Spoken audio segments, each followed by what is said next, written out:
Mga kababayan, Assalamualaikum.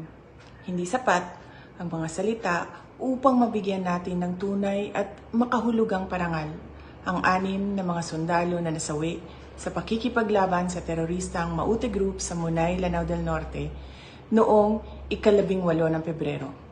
Ang kanilang kabayanihan ay kapalit ng kaligtasan ng mga Pilipino hindi lang sa Mindanao, kundi sa buong Pilipinas.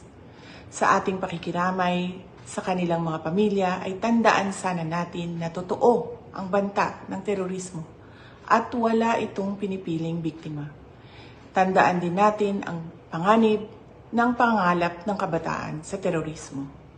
Konkretong halimbawa ang pagpapasabog ng bomba sa Rojas Night Market sa Davao City noong 2016 at ang pananakop nila sa Marawi City noong 2017. Tandaan din sana natin